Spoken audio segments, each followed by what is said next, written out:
오늘도 뜨거운 이슈 시원하게 풀어보겠습니다. 킹스맨 신은규 변호사 나오셨습니다. 안녕하십니까? 네, 안녕하세요. 신인규입니다. 자, 먼저 이야기 좀 하기 전에 속보 하나 다뤄보겠습니다. 자, 국민의힘 혁신위원장, 제가 좀 난항이다고 말씀을 오프닝에서 드렸는데 혁신위원장의 인요한 씨가 내정이 됐습니다. 최고위 의결만 남았다고 지금 속보가 떴고요. 자, 어떻게 보십니까? 그리고 난항을 계속 겪는 것 같아요.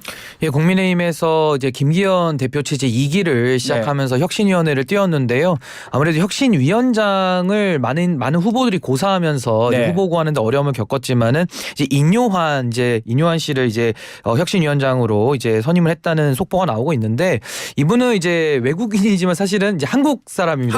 한국인이고요. 예. 이제 이분이 의사로 활동을 오랜 시간 하셨습니다. 그래서 한국에 대해서 많이 아시고 또 정치도 아시겠습니다만은 의사로서 평생을 살아왔기 때문에 또 정치적인 역량 이런 건 아직 미지수거든요. 그래서 일단은 혁신위원장 선임이 됐기 때문에 조금 혁신위원 선임 등까지도 좀 지켜봐야 될 것 같습니다. 알겠습니다. 자, 첫 소식은 윤석열 대통령의 사우디아라비아 순방 이야기입니다. 21일 날 리야드에 도착을 했고요. 순방 일정을 시작했습니다. 어떤 일정을 소화하고 있습니까? 예, 윤석열 대통령의 중동 지역 국빈 방문 일정이 시작이 됐는데요. 25일까지 사우디와 카타르의 국빈 방문을 실시합니다. 24일에는 카타르 도하로 이동을 하는데요. 사우디 국빈 방문은 우리나라 대통령으로는 이제 처음이라고 합니다. 21일 사우디에 도착하기 전에 윤 대통령이 탑승한 공군 1호기가 사우디 영공에 진입하자 이제 사우디 공군 F-15 전투기 2대가 양옆을 호위하기도 했습니다. 자, 여러 일정을 소화하고 있는데 빈살만 사우디 총리죠. 회담이 있었습니다. 새로 나온 소식이 있을까요? 예, 현지 시간 22일 기준인데요. 윤 대통령과 빈살만 총리가 정상회담을 가졌습니다. 에너지 인프라 등 MOU 51건을 체결을 했는데요. 빈살만이 작년에 방한했을 때의 40조에 이어서 추가로 체결이 된 것이고요. 이와 함께 한사우디 투자 포럼에서는 현대자동차, 한전, 포스코홀딩스 등이 공장 설립과 생산 협력 등의 MOU를 체결을 했습니다. MOU 양해각서를 체결했다는 거네요. 자, 무엇보다도 이번 중동 순방의 포인트가 경제 외교인데, 자, 순방에 앞서서 김태호 안보실 1차장이죠. 안보협력, 그게 사우디하고 카타르하고 안보협력 중요성도 얘기를 했습니다. 지금 이스라엘하고 팔레스타인 전쟁을 하고 있잖아요. 지금 상황이 좀 급변하고 있는 것 같아요. 중동 안보 상황. 예, 이번 빈살만과의 회담을 통해서요. 이제 한국 석유공사와 사우디 국영 석유기업 아람코 간의 530만 배럴 규모의 공동 원유 비축 사업 계약도 체결을 했고요. 이는 이스라엘과 하마스 간의 전쟁 등 불안정한 정세 속에서 에너지 안보의 중요성이 매우 커진 상황에서 사우디를 통한 안정적 원유 공급원 확보에 나선 것으로 보입니다. 자, 앞서 사우디아라비아가 이스라엘이 아닌 팔레스타인에 대한 지지를 밝혔어요. 또 이스라엘은 또 미국하고 동맹이고 우리는 또 미국 동맹이고 뭔가 조금 애매한 것 같기도 해요. 우리 위치가 사우디나 카타르 외교하는 거하고는 조금 상황이 좀 애매한 것 같은데 어떤 영향을 줄까요? 예, 윤 대통령은 국제안보 불안이 심화되고 있어서 사우디와 세계 평화에 기여하는 방안을 논의하겠다라는 메시지도 내기도 했는데요. 지금 중동 정세가 상당히 좀 불안하지 않습니까? 그렇죠? 사우디도 미국과 친밀하게 지내다가 최근에는 러시아와도 우호 관계를 증진하면서 미국과 좀 멀어지는 모습도 보이고 있거든요. 그래서 복잡한 중동의 정세 속에서 지금 상당히 불안한데 왜 중동을 방문하느냐라는 비판도 있었던 것도 사실인데요. 윤석열 대통령께서 UAE를 방문했을 때 UAE의 적이 이란이다라는 실언을 해가지고 상당한 외교적 마찰을 우려했던 적도 있거든요. 그래서 이번에는 그런 말실수 없이 좀 경제 외교에만 치중하는 그런 모습을 당부하고 싶습니다. 자, 다음 얘기는 또 순방에 앞서서 대통령실을 흔든 사건 이야기인데요. 바로 김승희 의전 비서관 자녀 학폭 논란입니다. 그래서 이번에 이 김승희 비서관 이 순방에서 배제가 됐네요. 네, 그렇습니다. 대통령 공직기강 비서관실에서는 이제 업무 배제에 착수를 했는데요. 이제 경기도교육청 국정감사에서 김승희 대통령 비서실 의전비서관의 초등학생 자녀가 후배를 때려서 전치 9주의 상해를 입혔다는 의혹이 제기된 것과 관련해서요. 강한 좀 질타가 있었고요. 그런 차원에서 이번에 김승희 의전비서관은 사우디 카타르 순방에서는 배제가 된 것으로 보입니다. 초등학생이 때려서 전치 9주라고요?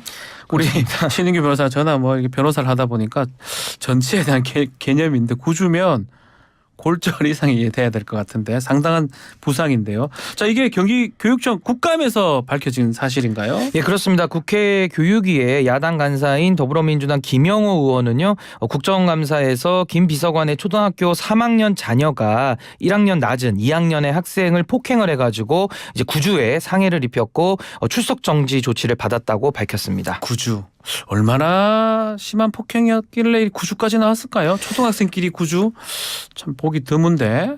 이게 뭐 리코더로 폭행을 했다라고 하는데 이제 김 의원에 따르면은 이제 3학년 학생이 초등학교 3학년 학생이 후배인 2학년 학생을 화장실로 데리고 가가지고 폭행을 했는데 3학년 2학년을요? 그렇습니다. 근데 전치 9주의 상해가 나왔다는 것은 엄청나게 심각한 상해를 입은 거거든요. 네. 근데 또 김 의원의 가해자의 아버지가 김 의전 비서관이라는 점까지 김영호 의원이 밝혔는데 아하. 여기에 대해서는 이제 김 의전 비서관이 김건희 여사의 비선 실세로 알려진 인물이라는 점도 국정감사에서 함께 언급을 했습니다. 자, 중요한 게 학폭이 발생했다면 이에 대한 조치 어떻게 이루어졌느냐 이것을 좀 봐야 될 것 같은데 적절한 조치가 있었습니까? 예, 사건 직후에 학교장의 긴급 조치로 가해 학생의 출석 정지가 이루어졌지만요. 네. 학폭 심의는 사건 발생 2달이 넘어서야 개최가 됐습니다. 또한 학폭위에서는 강제 전학이 아닌 학급 교체 처분이 이루어졌다고 김 의원은 밝혔는데요. 이제 여기에 대해서 혹시 뭐 대통령실의 아버지가 이제 고위 관계자로 근무하기 때문에 뭐 외압 의혹이 있었던 거 아니냐 이런 문제 제기도 따라오고 있습니다. 확인해 봐야 될 것 같은데 해당 학교 학폭위에서 어떤 이유로 징계를 내렸는지 또 이 관련해서 이 가해자 그러니까 김승희 비서관의 이 아내죠. 아내 진술서가 지금 논란이 된다면서요. 예, 김영호 의원이 밝힌 내용에 네. 따르면요. 가해 학생의 어머니이자 김 의전 비서관의 아내가 해당 학폭 사건에 대해서 아이의 이런 행동은 일종의 사랑의 매라 생각했다라고 기술을 해가지고 사랑의 매요? 참 이것은 어떻게 참 정상적인 표현으로는 사랑의 매요? 예, 좀 말문이 막히는 그런 상황입니다. 초등 3학년이 초등 2학년 사랑의 매를 때린다고요? 전치 9주에 해당하는 상해 사건입니다.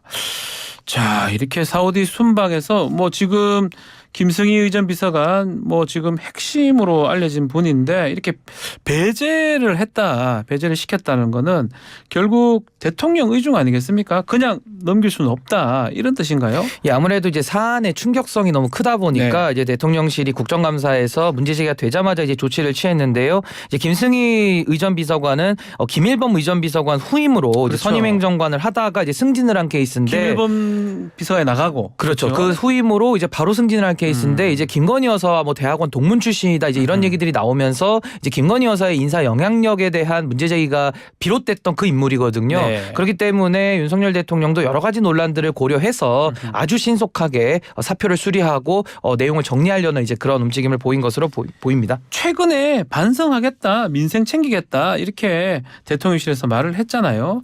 아마 변화를 강조한 뒤에 이 발생한 논란이라서 빠르게 사표를 수리했을 가능성도 있는 겁니까? 예, 아무래도 윤석열 대통령이 보궐선거 참패 이후에 여러 가지 쇄신과 반성을 약속했기 때문에 이 사건이 이루어진 직후 바로 사표를 수리함으로써 전과는 좀 달라진 모습을 보이는 것 같고요. 근데 아무래도 이 전치 9주의 학폭 사건을 의전 비서관의 자녀가 저질렀다라는 것은 사표 수리는 너무나도 당연한 조치 아닌가 저는 그렇게 생각합니다. 자, 비슷한 맥락입니다. 최근에 그 한국관광공사 이재환 부사장 발언이 논란이 되고 있는데 저 낙하산이잖아요 라고 말한 이 영상 국감에서 공개가 됐네요. 예, 이재환 부사장은 한국관광공사 부사장 맡기 전에는 대통령직 인수위원회 경지 2분과 상임자문위원을 맡은 경력이 있는데요. 예. 이재환 부사장이 공사 직원들을 대상으로 한 강연에서 스스로를 가리켜가지고 낙하산이다라고 말한 영상이 공개되면서 논란이 일고 있는 겁니다. 그는 이와 함께 원희룡 국토부 장관, 오세훈 서울시장과의 친분도 언급하는 발언을 하면서요. 강의에서 적잖은 시간을 할애하기도 했는데 유력 인사들의 실명을 거론하면서 정치권에 뒷배가 있다라는 식의 발언을 하면서 본인의 위세를 좀 강조한 것으로 보입니다. 자, 이 부사장 입장은 어떻습니까? 영상 공개가 됐는데. 예, 이재환 부사장은요. 진위가 조금 사실과 다르기는 한데 자기가 한 것은 맞다라면서 인정은 했는데요. 인정하면서. 그러면서도 악마의 편집이라면서 정면 반박하는 모습도 보였습니다. 악마의 편집이요. 지켜보기로 하고요. 다음은 사회 소식입니다. 자, 이 소식이 좀 뜨거운데요. 이성균 배우 마약 투약했다 이런 의혹인데 경찰이 이번 주에 이성균 씨를 소환한다면서요. 예, 모바일 검사 운전자 등의 이제 신체 압수수색 영장 신청까지 검토를 하고 있는데요. 앞서 경찰은 마약류 관리에 관한 법률 위반, 향정 위반의 혐의로 영화배우 40대 남성 L씨를 포함한 8명을 조사 중이라고 밝혔는데 이 L씨가 이선균 배우로 밝혀졌습니다. 아니 이건 조사를 안 하고 이렇게 보도가 났군요.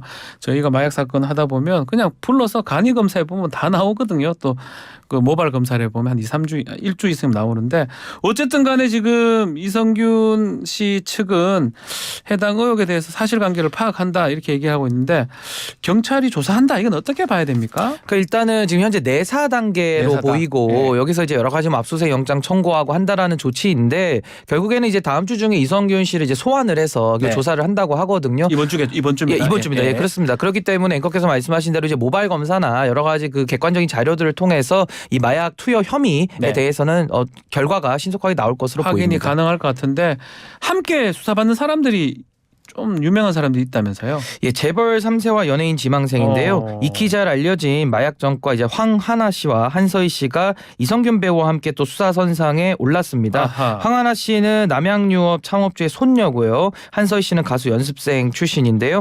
경찰은 이성균 씨와 황하나 씨 유흥업소 관계자 등이 서울 강남의 유흥업소 자택 등에서 마약을 투약했다고 지금 의심을 하고 있습니다. 지난달 강남 유흥업소에서 마약이 유통되고 있다는 첩보를 추적하던 중에 이들에 관한 단서를 잡은 것으로 알려지고 있습니다. 자, 이성균 씨 측 이야기에 따르면 마약 사건 관련해서 지금 공갈 협박을 당했다.